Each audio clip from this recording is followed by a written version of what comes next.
Bonjour, Monseigneur. Comme nous sommes entrés dans la saison de Pâques, ces 50 jours sont un temps de célébration. Quelle est la particularité de ces jours en termes de liturgie et de notre cheminement de foi? Eh bien, nous avons commencé, nous fêtons naturellement Pâques, cette résurrection, ce mystère de ce Dieu qui nous aime, qui est ressuscité des morts dans son Fils Jésus. Et nous avons marché pendant tout le temps du carême vers Pâques, en nous rappelant de toutes les activités de Dieu, les actions de Dieu, la vie de Jésus. Et nous avons vu comment nous l'avons acclamé le jour de la dimanche des rameaux. Nous avons vu comment il a fracturé le pain, il a brisé le pain avec ses disciples. Nous avons vu aussi ses souffrances, sa mort et sa résurrection. Et ce qui est beau, l'Église a continué à garder tout cela dans l'Eucharistie. C'est l'Eucharistie dans laquelle nous vivons ou que nous célébrons très souvent dans nos paroisses, que nous revivons tout cet événement avec Dieu. Alors nous marchons depuis ce temps, nous sommes un peu comme sur un voyage de joie et de paix parce que nous avons vécu la mort et la résurrection du Christ et qu'il est vivant et qu'il est parmi nous. Et nous avons commencé à parler un peu de ce Jésus ressuscité après sa mort. Et Monseigneur, ce jour marque la fin de la saison de Pâques et le retour au temps ordinaire. Oui, ça c'est un terme plutôt liturgique, comme nous disons. Et nous avons fait l'expérience de la Pentecôte.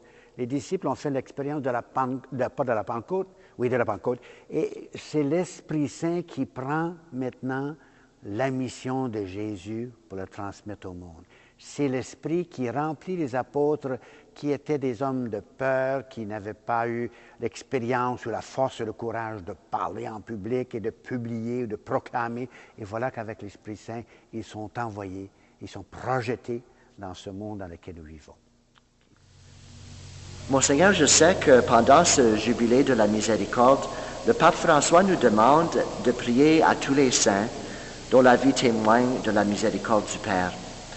Dans la lettre à propos du jubilé de la miséricorde, le pape François a écrit en particulier sur la grande apôtre de la miséricorde, Sainte Faustina Kowalska. Quelle est l'histoire de Sainte Faustina? Sainte Faustina est de notre temps, si on peut dire ainsi. Elle est née en Pologne en 1905, le 25 août, 3 semaines après la naissance de mon père. Toute une expérience. Et c'était à Lodz, en Pologne. Et vers l'âge de 20-21 ans, elle a décidé de devenir une religieuse des Sœurs de Notre-Dame de la Miséricorde. Et cette congrégation avait comme charisme d'apporter de l'aide à des jeunes filles qui traversaient des moments de difficulté.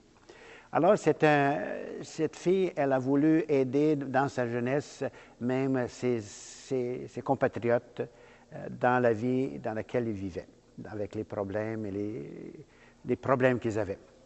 Et voilà qu'elle commence à avoir des expériences, on pourrait dire mystiques, et elle commence à entendre des voix, elle commence à avoir des visions et même des apparitions.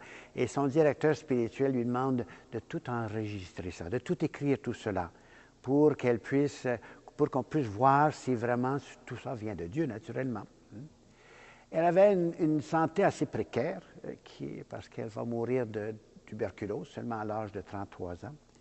Et c'est surtout après sa mort qu'on a découvert tout dans ses écrits ce qu'elle a vécu et ce qu'elle a vu et l'expérience qu'elle a eue de ce Christ dans son mystère. Et c'était dans le mystère de la miséricorde.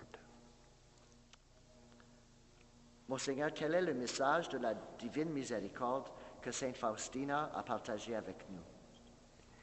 Je pense que le thème que le pape a choisi pour cette année de miséricorde résume un peu tout ce que Sainte Faustina voulait nous donner. C'est que soyons miséricordieux comme le Père est miséricordieux. Le Christ nous donne en comparaison à son Père. Alors, c'est plus exigeant. Alors, il demande que nous essayons d'entrer dans ce passage ou dans cette vie ou attitude de vie qui nous permet d'offrir le pardon à tout le monde et entre nous et aussi de montrer comment nous pouvons relever les gens de leur souffrance. Les gens, le péché nous écrase, tandis que la miséricorde nous élève. Et voilà ce que Faustina voulait nous enseigner, nous dire. Enfin, Monseigneur, j'entends que le noyau du message de Sainte Faustina pour nous est sur la miséricorde. Nous devons implorer la miséricorde, être miséricordieux et faire totalement confiance dans la miséricorde du Père. Je suis curieux, je sais qu'il y a un chapelet divin qui peut être récité, mais est-il le centre de la prière de Sainte Faustina, nous appeler à prier? Que pouvons-nous prier lorsque nous éprouvons des difficultés?